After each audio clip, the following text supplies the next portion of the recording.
വേഷം കണ്ടാൽ അറിയാം ചിലരെ എന്ന് പറഞ്ഞത് ഇവിടെ പ്രധാനമന്ത്രിയാണ്. നമ്മൾ അവിടെ BJP നിന്ന് കണ്ടുവരുന്നതാണ്. അതേ കാര്യം ഇവിടെ CPM ചെയ്തുകൊണ്ടിരിക്കുമ്പോൾ അത് ബോധപൂർവമാണെന്നേ കിട്ടണമെങ്കിൽ അത് CPMന്റെ സർട്ടിഫിക്കറ്റ് കിട്ടണം, അല്ലെങ്കിൽ അത് വർഗീയമാണ്. CPM അംഗീകരിച്ചാൽ അത് നല്ല സംഘടനയാണ്. CPM നേതാക്കൾ വർഗീയമായി രംഗത്ത് വരുന്നത് ഒറ്റപ്പെട്ട സംഭവമല്ല. ഇത് ഒരു നീണ്ട തുടർച്ചയുടെ ബാക്കി മാത്രം. വർഗീയതക്കെതിരെ എന്ന് പറയുന്ന CPM ഇന്ന് അതേ വർഗീയതയെ വാക്കുകൾ കൊണ്ട് ന്യായീകരിക്കുന്ന പാർട്ടിയായി മാറി. CPM നേതാക്കളുടെ ഇത്തരം പ്രസ്താവനകൾ BJPയുടെ ജോലി കുറച്ചിരിക്കുന്നു. വർഗീയത പടർത്താൻ ഇനി BJPക്ക് അധികം പണിയില്ല. സംഘപരിവാറിന്റെ ജോലിക്കാരായി മാറി CPM നേതാക്കൾ. സജി ചെറിയാനെ തിരുത്തുമോ? സജി ചെറിയാനെ തിരുത്തുമോ എന്ന് ചോദിച്ചാൽ ആര് തിരുത്തുമെന്നുള്ള ചോദ്യമുണ്ട്. കാരണം നേരത്തെ ആദ്യം തന്നെ ഈ തരത്തിലുള്ള പ്രതികരണം നടത്തിയത് AK ബാലനാണല്ലോ. AK ബാലൻ നടത്തിയ പ്രതികരണത്തിൽ അതിനെതിരെ പാർട്ടി സെക്രട്ടറി പ്രതികരിക്കുന്നുണ്ട്.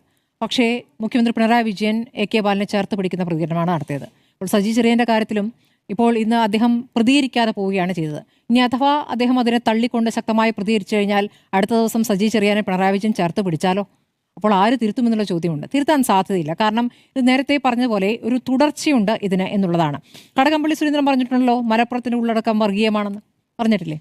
ഇനി പിണറായി വിജയൻ്റെ അഭിമുഖവുമായി ബന്ധപ്പെട്ട വിവാദം നമ്മുടെ മുന്നിലുണ്ട്. അതിനുശേഷം വെള്ളാപ്പള്ളി പറഞ്ഞ അവിടെ പോയി ശ്വാസമുട്ടൽ പ്രതികരണം നമ്മുടെ മുന്നിലുണ്ട്. അതിനുശേഷം എന്താണ് CPM എടുത്ത നിലപാടെന്ന് നമ്മുടെ മുന്നിൽ കണ്ടാണ്. അതിനുശേഷം വെള്ളാപ്പള്ളി പട്ടുപുതപ്പിക്കുകയും വെള്ളാപ്പള്ളിയെ കാറിൽ കയറ്റുകയൊക്കെ ചെയ്യുകയാണ് ചെയ്തത്. അത് ചെയ്യുന്നതിൽ ഒരു തെറ്റുമില്ല എന്ന് പറയുകയും ചെയ്തു. അപ്പോൾ ഇതിലൊരു തുടർച്ചയുണ്ട്. ഇപ്പോൾ ഇന്നലെ നായാടി മുതൽ നസ്രാണി വരെ എന്ന കടുത്ത വർഗീയ പ്രതികരണം വെള്ളാപ്പള്ളി നടത്തുമ്പോൾ അതിൻ്റെ തുടർച്ചയായിട്ടാണ് സജി ചെറിയാൻ ഈ പ്രതികരണം നടത്തുന്നത് എന്നുള്ളതാണ്. അപ്പോൾ വർഗീയത അദ്ദേഹത്തിന് ആകെ മലപ്പുറത്തും കാസർഗോഡുമേ കാണാൻ പറ്റൂ. ഇനി കുറച്ചുകൂടി പോയാൽ ചിലപ്പോൾ കോഴിക്കോടും ചില ഭാഗങ്ങളിൽ കണ്ടേക്കാം.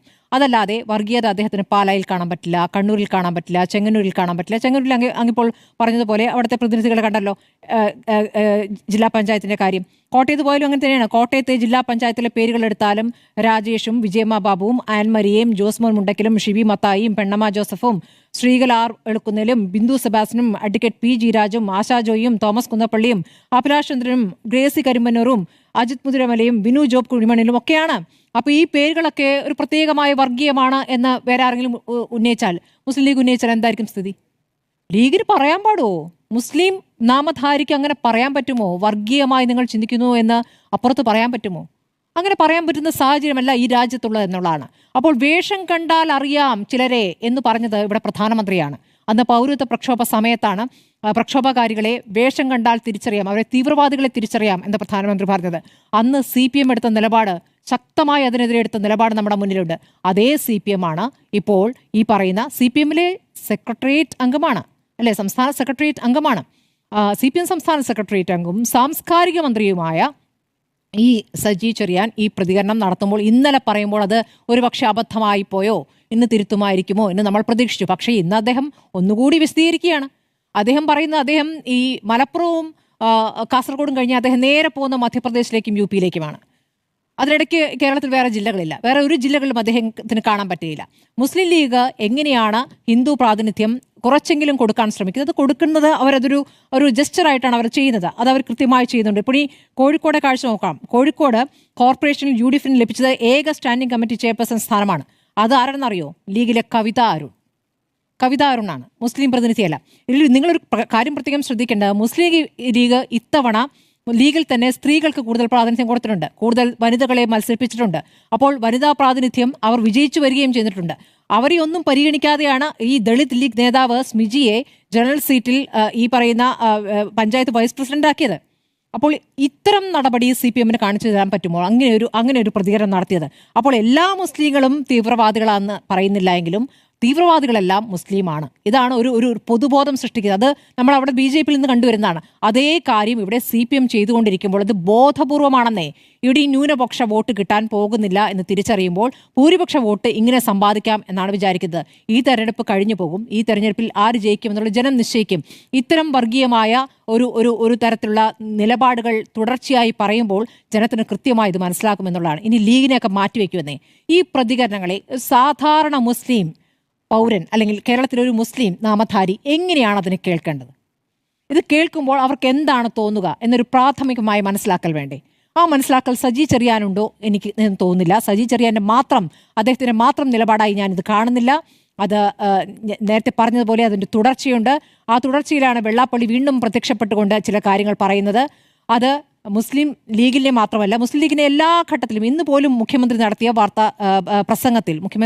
പ്രസംഗത്തിൽ വർഗീയതയെ പ്രോത്സാഹിപ്പിക്കുന്നു UDF, വർഗീയതയെ പ്രോത്സാഹിപ്പിക്കുന്ന കോൺഗ്രസ് എന്നാണ് പറയുന്നത്.